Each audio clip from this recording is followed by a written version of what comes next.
Let me yap about a small little indie movie called Dune.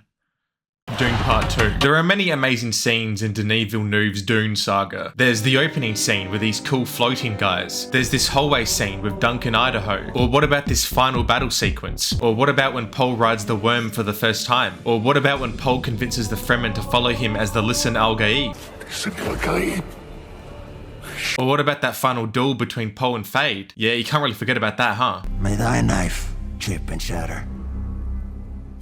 But the moment that really convinced me that this is the best movie of 2024 has got to be this scene right here. The arena duel scene has got to be the best scene in all of Dune, and it's got to be one of the more memorable and enthralling sequences I have seen in a movie theatre. Visually, it's just so striking, and there's so much here that adds so much depth in such a short 5-minute scene. This scene shows us the Harkonnen way of life, the way they chant. They are all bold, which is horrifying. The theme that plays here is just, ooh.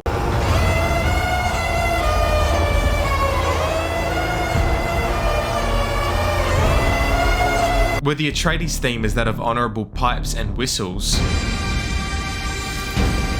the Harkonnen theme that plays is monolithic and harsh. It's cruel, and to be honest, it just sounds more violent. The Atreides are about honour and respect and loyalty. The Harkonnens are about watching a gladiatorial fight to the death, and they call the Atreides bugs. That bug is walking straight. So obviously this reflects in the sound. There are these horned devil thingies, the way they kind of growl like the Predator.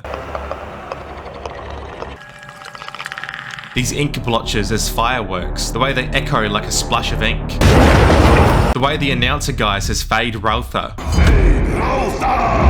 So much of the design of Getty Prime is this industrialist nightmare. It's harsh, cruel, and lifeless. This fat guy with little boobies who gives Feyd his weapons as he starts to violently sweat. The way this poor girl trembles in fear as she watches this guy kill these other two women for just standing there. The totalitarian architecture, the textured walls, the large podium that suits the Baron himself, the little details and technology, the mask that this guy wears while he injects drugs into one of the Atreides slaves' neck, the way the blades look ragged and curved, makes it look gothic and almost satanic. The armor that Feyd has emulates that of the Harkonnen style, makes him look like some sort of beetle or parasite or a leech even. That bug is walking straight. The black teeth he has. Everything about this sequence is just pure bliss. This scene serves as an introduction to Feyd-Rautha Harkonnen, the nephew of the floating fat man, and has got to be one of the most intriguing characters in all of the live-action Dune movies, which are now cemented as cinematic classics. But it's really Austin Butler's performance that sells it, which adds a lot of depth to what is a pretty minor role. Seriously, I think he only has like 9 minutes of screen time or something. But despite that, it manages to create such an impact. My head, mama. My head is bald, mama. The more day, mama, what have I done to my head? This guy gets a lot of flack for speaking like Elvis, or at least continuing to speak like Elvis even after his role in Elvis where he played Elvis. But hands down, the most interesting thing about Feyd is the way he speaks and communicates. He imitates his uncle, the Baron, intentionally, and imitation is part of who he is. May thy knife chip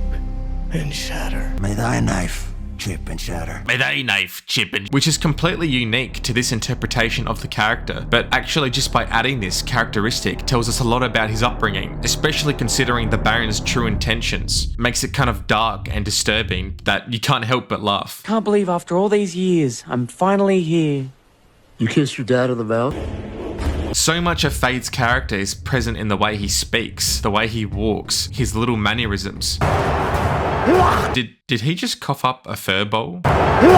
His look, the way he carries himself, the way he starts to drool from the mouth when the fight almost doesn't go his way. The fact that he is bold. The Baron is also bold. Harkonnens are bold. His darlings are bold. Raban is bold. Denis Villeneuve hates bold people. But the Atreides in this scene is also bold, and he puts up a hell of a fight. Part of what makes this scene so enthralling to me is the actual fight itself and the dynamics at play. In most action movies, sword fights are crisp, they are clean, and even though they are impressive and play out kind of like a dance, you can tell that they are rigid and are in fact choreographed. With Dune Part 2, it's a little more complex than that. The sword fighting almost seems like it's evolved to be its own martial art, and the result is the choreography is very grounded and looks believable, like as if it's evolved into its own style of fighting, as just another way of punching rather than just wildly swinging at your opponent, because when that happens, this happens.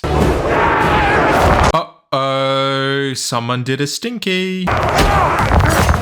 But the brilliance of this scene really lies in the subtext here. The key to any great action scene is to provide a sense of thrill that is not all the fighting and killing. And in this scene, there are three. There's the Baron and his motivations. Show me who you are. There's the Bene Gesserit and their motivations. We'll get a good look at him. And then there's Feyd and his motivations.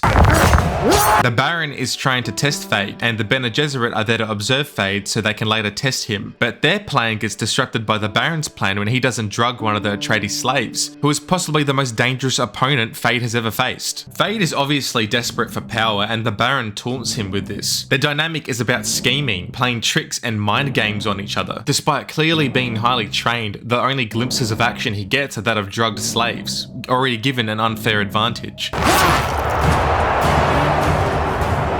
He is sheltered from actual real danger and longs for an actual threat, clearly, which is why he takes off the shield in the fight, and why he starts laughing when the fight almost starts to actually threaten his life. Later we learn that the Baron had actually not decided to drug the other slave to make Feyd feel like a hero, which was Feyd's birthday gift. But tonight, you're a hero. I ought to drown you in that tub.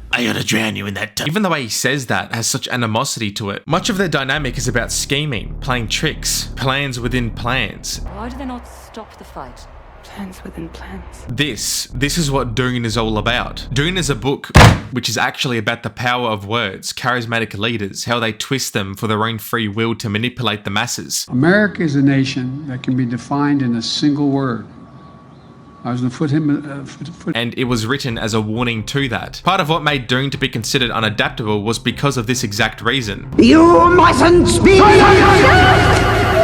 Part of how the Bene Gesserit can use the voice is a direct account to this, making people bend to your will. It's basically what happens in real life. The book is just yapping. The large final battle sequence that lasts 3 to 4 minutes in the movie is not even present in the book. In the book, it's just the Navigators Guild, the Emperor, and the Baron yapping inside the throne room for a chapter. This insane individual managed to condense a story that was so heavily constrained to a form of words into the visual medium, and you do it by this. Less about the words and more about the plans and scheming. You show what it's about rather than telling you. This arena scene encompasses this. It's a visual representation of the type of twisting of words and scheming behind the scenes with an ulterior motive. Plans within plans. Plans within plans. And on top of all of these elements, being world building, main antagonist introduction, and representation for what Dune is all about, this brilliantly crafted, Oscar-worthy scene gives us a great Chekhov's gun for that knockout ending.